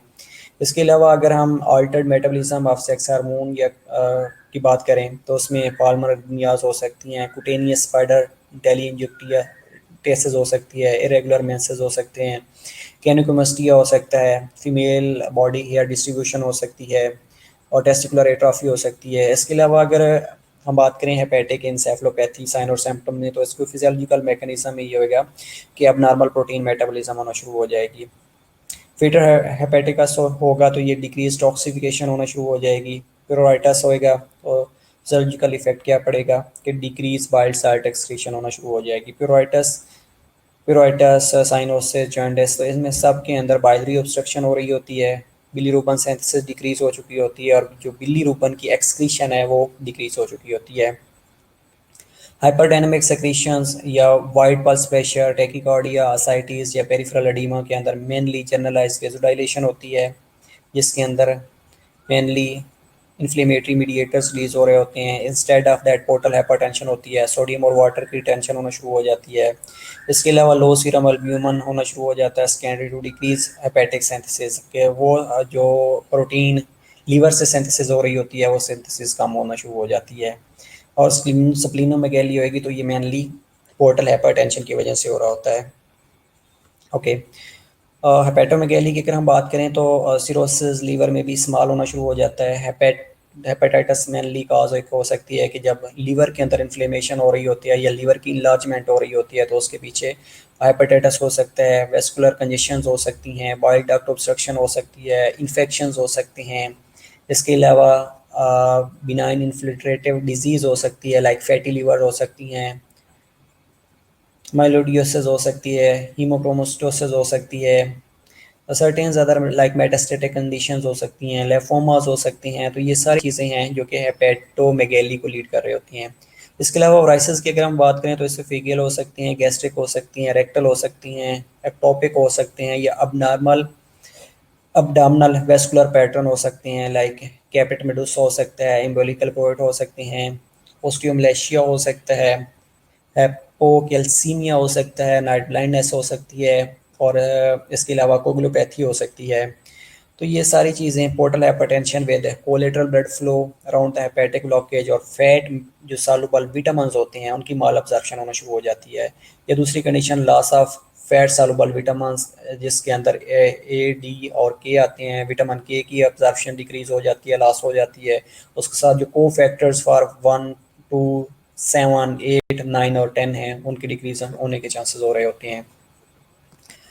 अनीमिया हो सकता है, इस मल्टीफैक्टोरियल है जिसके अंदर ब्लड लॉस भी हो सकता है, क्रोनिक कोई डिजीज़ हो सकती है, विटामिन B12 डेफिशिएंसीज हो सकती हैं, स्प्लीनिक सिक्वेस्ट्रेशन हो सकती है, हाइपोग्लाइसीमिया या हाइपरग्लाइसीमिया हो सकता है, हाइपरस्प्लीनिज्म सेकेंडरी टू पोर्टल हाइपरटेंशन हो सकती हैं, अल्टर ग्लूकोनियोजेनेसिस हो सकती है या ग्लूकोनियोजेनेसिस हो सकती है, और हाइपरक्लोस्ट्रीमिया हो सकता है जिसमें obstructive jaundice with decrease cholesterol excretion के, और जॉन्डिस जो थी वो ऑब्स्ट्रक्टिव हुई है उसके साथ डिक्रीज कोलेस्ट्रॉल ऑब्स्ट्रक्शन होना शुरू हो गई है।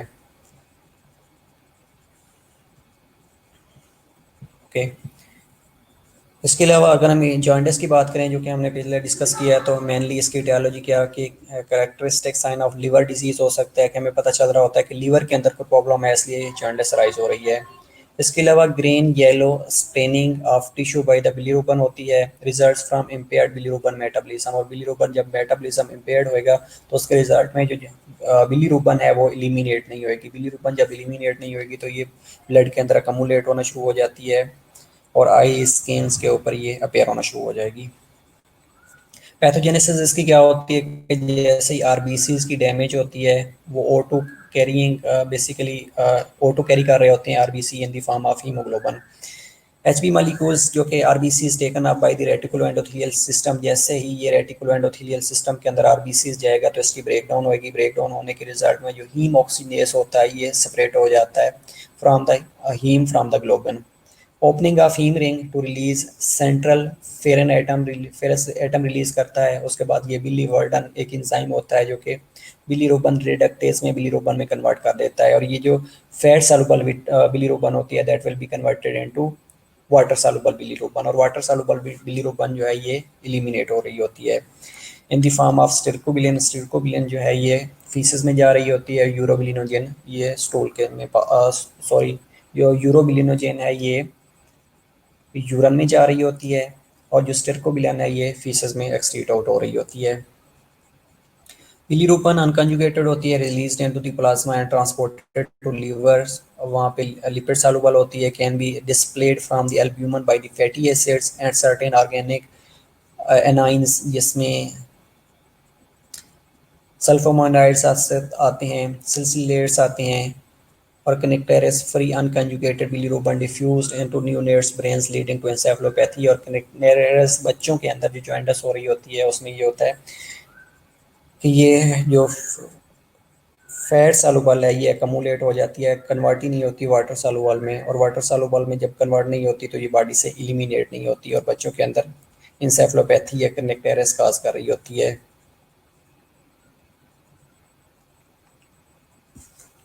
इसके अलावा several special transport proteins in the liver extracts होती हैं, लाइक अनकंजुगेशन होती है बिलीरुबिन फ्रॉम द प्लाज्मा, और bilirubin is bonded conjugated to HO soluble water soluble और डेरिवेट्स ऑफ ग्लूकोनोनिक एसिड्स, जो एंजाइम होता है यूरिटीन डाइफॉस्फेट,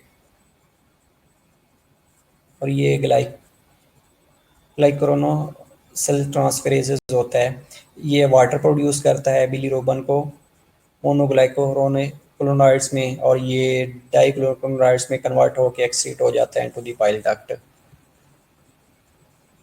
इसके अलावा जॉन्डिस में बाइल जो है ट्रांसपोर्ट होता है through the biliary system to small intestine, वहाँ पे passes into colon to be broken down into urobilirubin or small fraction absorbed by the colon or re-excreted by the kidney and the liver. Jaundice results from dysfunction of anywhere along the pathway. कहीं पे भी obstruction आएगी तो वो lead कर रही होती है jaundice को।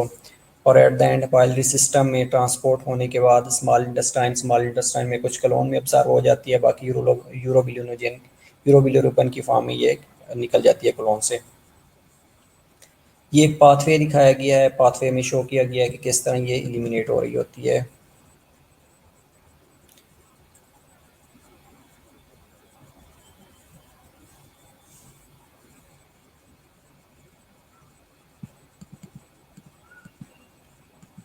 इसमें ये होता है कि जो हीमोग्लोबिन है जैसे ये कन्वर्ट होती है, इसकी ब्रेकडाउन होती है रेटिकुलो एंडोथेलियल सिस्टम में, तो ये ग्लोबुलिन और हीम के अंदर कन्वर्ट हो जाता है। और जो हीम है ये FE के अंदर और बिली वर्डन के अंदर कन्वर्ट हो जाता है, बिलीरुबिन के अंदर बिलीरुबिन के अंदर कन्वर्ट करता है। उसके बाद ये प्लाज्मा के अंदर मूव करती है, प्लाज्मा के अंदर अल्ब्यूमिन बॉन्डेड बिलीरुबिन होती है, वो फिर उसकी अनकंजुगेशन होती है, कंजुगेशन होने के बाद ये ट्रांसपोर्ट होती है, ट्रांसपोर्ट होने के बाद ये जो बिलीरुबिन है इसकी अगेन एंडोप्लाज्मिक रेटिकुलम के अंदर कंजुगेशन होती है, और बिलीरुबिन ये मोनो और डाइग्लूकोराइड्स के अंदर कन्वर्ट हो रही होती है। उसके बाद इसकी बाइल के अंदर एक्सक्रीशन होती है, बाइलरी सिस्टम के अंदर पोर्टल हेपेटिक सर्कुलेशन के अंदर आती है, कलोन के अंदर इंटेस्टाइन के अंदर आती है, इंटेस्टाइन के अंदर आने के बाद ये इसकी कुछ एब्जॉर्प्शन हो जाती है, और बाकी इसकी कलोन से एक्सक्रीशन होना शुरू हो जाती है। जब फीसेस में जा रही होती है तो उसको यूरोबिलिनोजन कहा जाता है, और जो किडनी से और यूरन से एलिमिनेट हो रही होती है वो यूरोबिलिनोजन है, और जो फीसेस से एलिमिनेट हो रही होती है उसको स्ट्रिप्टोबिलिन कहा जाता है। तो इस तरह ये जो बिलीरुबिन है ये एलिमिनेट हो जाती है। अभी इसकी जॉन्डिस की काजेज होती है, प्री हेपेटिक होती है, इंटर हेपेटिक होती है और पोस्ट हेपेटिक होती है। प्री हेपेटिक के अंदर क्या हो सकता है कि कोई हेमाइलिसिस हो गई है, इनफेक्टेड एरिथ्रोपोएसिस होना शुरू हो गई है, या reabsorption of large haematomas in the patients अगर हो गया है, उसके साथ विद माइल्ड लीवर डिजीज़ है, या frequent and harmless cause of mild jaundice, तो ये लीड कर रही होती है। रिलेटेड टू अनकंजुगेटेड हाइपर बिलीरुबिनीमिया होना शुरू हो जाता है। हेपेटिक इसके अलावा और काज क्या हो सकती है कि dysfunction of each hepatic steps in the bilirubin metabolism, के बिलीरुबिन मेटाबॉलिज्म के अंदर कहीं पे भी कोई प्रॉब्लम आ गया है कि बिलीरुबिन की नॉर्मल मेटाबॉलिज्म ही नहीं हुई, या म्यूटेशन हो गई है जीन्स के अंदर, गिलबर्ट सिंड्रोम हो गया है, लो लेवल ऑफ अनकंजुगेटेड हाइपरबिलीरुबिनीमिया होना शुरू हो गया, या इंक्रीज्ड बाय फास्टिंग इलनेस की वजह से, और रिगुलर नेचर टाइप 1 और 2 सिंड्रोम हो सकता है जिसके अंदर several neonatal unconjugated hyperbilirubinaemia exist कर रहा होता है। Instead of that post hepatic cause हो सकती हैं at the level of canalicular bilirubin transport, Johnson syndrome हो सकता है, रूटर सिंड्रोम हो सकता है, कंजुगेटेड हाइपरबिलीरुबिनीमिया जिसमें फिनोथायजीन्स हो सकती हैं, सेक्स हार्मोन्स हो सकते हैं in women, specially high level of normal pregnancy causes benign clusters of the pregnancy, ये प्रॉब्लम हो सकती हैं। तो सर्टेन काजेज हो सकती हैं जिसकी वजह से ये जॉन्डिस हो सकती है। इसके अलावा mechanical obstruction to bile ducts हो सकती हैं, लाइक कोई ट्यूमर हो गया है, कोई स्ट्रक्चर्स हो गया, या गाल स्टोन्स हो गए हैं, तो ये अगेन पोस्ट हेपेटिक काज को लीड कर रहे होते हैं। इसके अलावा अगर हम इसकी हिस्ट्री की बात करें, फिजिकल एग्जामिनेशन की बात करें, तो पेशेंट से ये सारी इवॉल्वेट करना है, तो उससे पहले हमें ये सारी हिस्ट्री का पता होना चाहिए, जिसके अंदर फिजिकल एग्जामिनेशन है, टेलीमेनिंजाइटिस किया तो नहीं है, असाइटीज़ की हिस्ट्री तो नहीं है, पाल्मर अदमियाज तो नहीं है, गायनेकोमास्टिया तो नहीं है, टेस्टिकुलर एट्रोफी तो नहीं है, हेयर लॉस तो नहीं है, central obesity with peripheral muscle wasting तो नहीं है। ये सारी हिस्ट्री आपको डिटेक्ट करके बता रही होती है कि पेशेंट्स के अंदर प्रॉब्लम कहाँ पे है। और इसके अलावा लेबॉर्ट्री टेस्ट के लिए हम जा सकते हैं कि अंडरलाइन काज को डिटेक्ट करने के लिए, लाइक अल्कोहलिक लिवर डिजीज़ तो नहीं है, ड्रग रिएक्शंस तो नहीं है, मेटास्टेटिक और प्राइमरी मैलिग्नेंसी तो नहीं है। इसके अलावा डायग्नोस्टिक टेस्ट होते हैं लाइक लेबॉर्ट्री में, जिसमें हेपेटोसेलुलर डिसऑर्डर्स हो सकते हैं, लाइक हेपेटाइटिस तो नहीं है, significant elevations in the transaminases out of proportions to other liver enzymes तो नहीं है, अल्कोहलिक और टॉक्सिक हेपेटाइटिस तो नहीं है, ये पेप्टाइड्स तो नहीं है। जिसके अलावा एएसटी और एएलटी का लेवल क्या है, इंट्राहेपेटिक कोलेस्टेसिस क्या है, जिसमें मेटास्टेटिक कार्सिनोमा तो नहीं है, सार्कोइडोसिस तो नहीं है, ये एएलपी का लेवल तो इंक्रीज नहीं हुआ। इसके अलावा हिमोलिसिस है, जिसके अंदर एलिवेटेड अनकंजुगेटेड हाइपरबिलिरुबिनोमिया तो नहीं है, एक्स्ट्रा हेपेटिक कोलेस्टेसिस तो नहीं है रिलेटेड टू बाइलरी ऑब्स्ट्रक्शंस, या एलिवेटेड कंजुगेटेड बिलिरुबिन तो नहीं है, या सिरोसिस ऑफ लिवर तो नहीं है, जिसमें ऑल जो पैरामीटर्स हैं उनकी एलिवेशन हो चुकी है या डीअरेंजमेंट हो चुकी है। अदर डायग्नोस्टिक टेस्ट में जिसमें बायोकेमिकल एसे करवा सकते हैं, नीडल बायोप्सी ऑफ लीवर करवा सकते हैं, अल्ट्रासाउंड करवा सकते हैं, सीटी स्कैन करवा सकते हैं, ईआरसीपी करवा सकते हैं, या एमआरसीपी करवा सकते हैं। ईआरसीपी और एमआरसीपी क्या है? ईआरसीपी और एमआरसीपी, एनीबॉडी?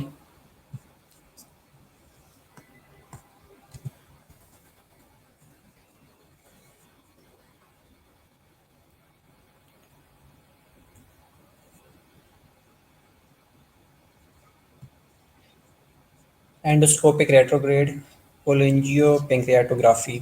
इसमें ये होता है कि एक प्रोसीजर होता है जिसमें जो डॉक्टर्स होता है पेंक्रियाटिक ट्यूब्स या बाइल डक्ट्स के अंदर एक स्मॉल ट्यूब इंसर्ट करके उसको डिटेक्ट कर रहा होता है कि कहीं पे कोई प्रॉब्लम तो नहीं है। और दूसरा एमआरसीपी होता है। एमआरसीपी क्या होता है?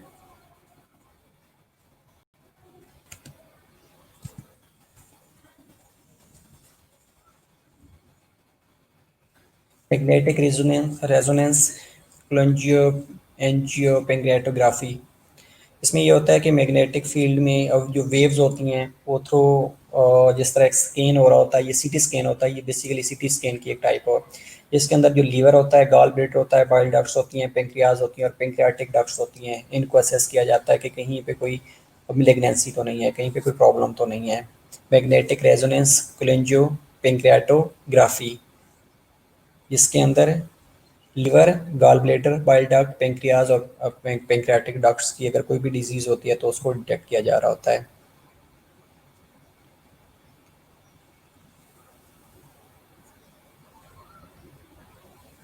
ओके, वेल,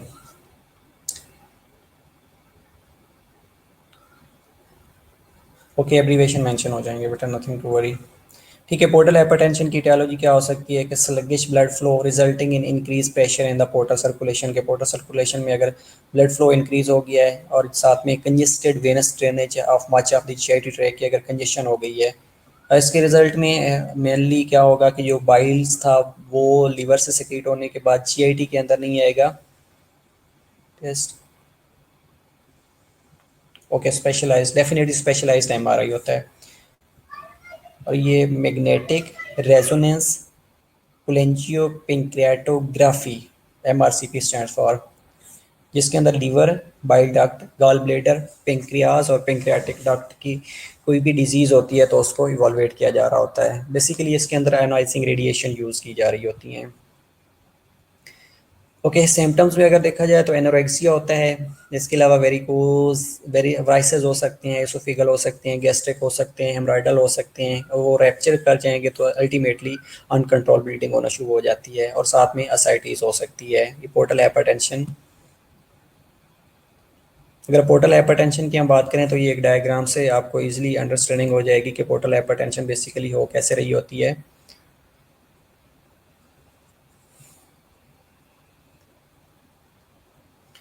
इससे पहले हमने जॉन्डिस के बारे में डिस्कस किया है, प्री इंट्रा पोस्ट हेपेटिक कोई भी प्रॉब्लम होता है।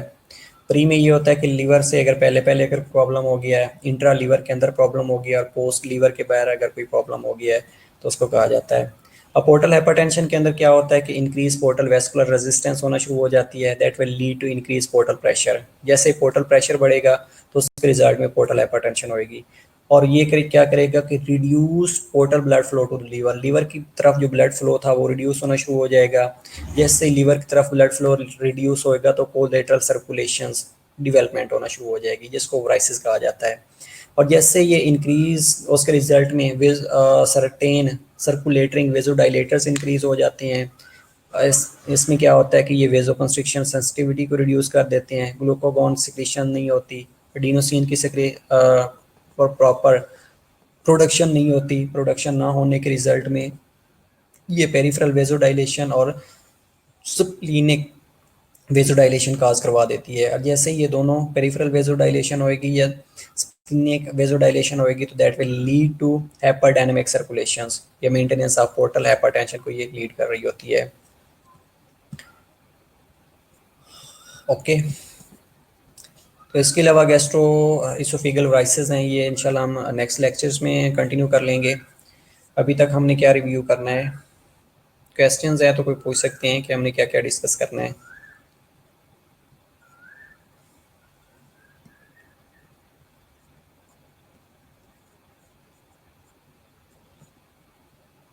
लीवर के अगर हम फंक्शन डिस्कस किए हैं ऑलरेडी, उसके बारे में एक रिव्यू ले लेते हैं कि लीवर के फंक्शन में मेनली हमने डाइजेस्टिव ऑर्गन के तौर पे इसको लिया है, एंडोक्राइन ऑर्गन के तौर पे लिया है, इसके अलावा एक्सक्रीटरी ऑर्गन के तौर पे लिया है। ये अगर आप लोगों को फंक्शंस की अंडरस्टैंडिंग हो जाती है तो आप लोगों के लिए जो इसके साइन और सिम्टम है उसको गैदर करना ईजी हो जाएगा। Liver as a digestive organ कैसा है कि बाइल साल्ट सेक्रेशन होती है फॉर फैट अब्जॉर्प्शन। ओके, अगर बाइल साल्ट सेक्रेशन नहीं होएगी तो उसके रिजल्ट में जो फैट की डाइजेशन है वो नहीं होएगी। दूसरा, अगर फैट की स्टोरेज या प्रोसेसिंग नहीं होगी, कार्बोहाइड्रेट या प्रोटीन की या इंटेस्टाइन से जो ऑब्जर्व होकर जा रहे हैं उनकी डेफिशिएंसी होना शुरू हो जाएगी।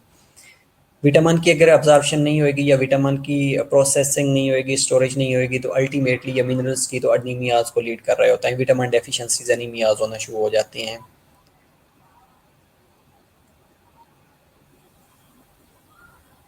बेटा ये भी टॉपिक है, ये एक डिटेल टॉपिक है जिसमें हर चीज़ को डिटेल हमने डिस्कस करना है कि उसके एक एक साइन और सिम्टम्स में क्या क्या मसला हो रहा होता है। लीवर सिरोसिस के अंदर, लीवर फेलियर के अंदर बाकी जो चीज़ें उसके साथ अटैच हुई होती हैं उनमें क्या प्रॉब्लम हो रहा होता है, वो एक शॉर्ट नोट्स हैं और ये डिटेल नोट्स हैं। ठीक है, आप वो पढ़ लेंगे तो वो मैं कहूँगा कि एनफ नहीं है, लेकिन आप इसको एक ओवरव्यू कर लेंगे ना तो फिर वो उसको समझना आप लोगों के लिए आसान हो जाएगा। अगर आप ये नोट्स देख लेंगे ना तो ये पढ़ने के बाद अगर आप वो पढ़ेंगे तो वो आपको बिल्कुल इजी लगेगा और आपको लगेगा कि वो तो मुश्किल ही नहीं है। इसलिए इसको थोड़ा सा डिटेल में पढ़ना ज़रूरी है। दूसरा, हमने एंडोक्राइन के बारे में डिस्कस किया है कि मेटाबॉलिज्म ऑफ ग्लूकोकॉर्टिकॉइड्स करता है, मिनरलोकॉर्टिकॉइड्स की मेटाबॉलिज्म करता है, सेक्स हार्मोन की मेटाबॉलिज्म करता है। अगर ये मेटाबॉलिज्म नहीं होगी तो अल्टीमेटली मेल और फीमेल के अंदर प्रॉब्लम्स आना शुरू हो जाएंगे। मेंस्ट्रुअल इरेगुलरिटीज़ हो सकती हैं, मेल्स के अंदर गायनोकोमेस्टिया हो सकता है, हेयर डिस्ट्रीब्यूशन अल्टर्ड हो सकती है। इसके अलावा कार्बोहाइड्रेट्स, फैट और प्रोटीन के मेटाबॉलिज्म रेगुलेशन नहीं होगी डेफिनेटली। इसके अलावा अगर हम एक्सक्रीटरी ऑर्गन्स के तौर पे लें इसको, तो इसने बाइल पिगमेंट को एक्सक्रीट आउट करना होता है। जब बाइल पिगमेंट एक्सक्रीट आउट नहीं होएगा तो वो बिलीरुबिन के लेवल को बढ़ा देता है। कोलेस्ट्रॉल भी बाइल इसने एक्सक्रीट आउट करना होता है, वो नहीं बढ़ेगा, कोलेस्ट्रॉल का लेवल बढ़ता जाएगा। यूरिया सिंथेसिस करनी होती है, अमोनिया कन्वर्जन करनी होती है। जब यूरिया सिंथेसिस नहीं होएगी या अमोनिया कन्वर्जन नहीं होएगी तो अमोनिया जो है ये ब्लड ब्रेन बैरियर को क्रॉस कर लेगा और हेपेटिक इनकैफ का काज कर देता है। इसके अलावा डिटॉक्सिफिकेशन ऑफ ड्रग्स हो रही होती है। अगर डिटॉक्सिफिकेशन ऑफ ड्रग्स नहीं होएगी तो अगेन ब्लड का हिस्सा बनाएगी, ब्लड सर्कुलेशन में रहेगी और ये अगेन हार्मफुल होएगी बॉडी के लिए।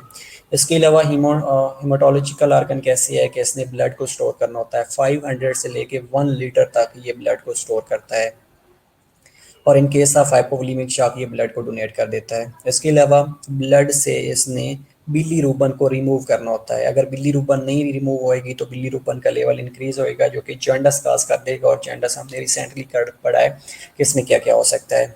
इसके अलावा haematopoiesis in the certain disease states करता है और ब्लड क्लॉटिंग फैक्टर की सिंथेसिस करता है इंपॉर्टेंटली। अगर ब्लड क्लॉटिंग फैक्टर्स की सिंथेसिस नहीं होगी तो जो ब्लीडिंग टेंडेंसी है दैट विल बी इंक्रीज। जब ब्लीडिंग टेंडेंसी इंक्रीज होगी तो कहीं पे भी ब्लीडिंग होना शुरू हो जाती है।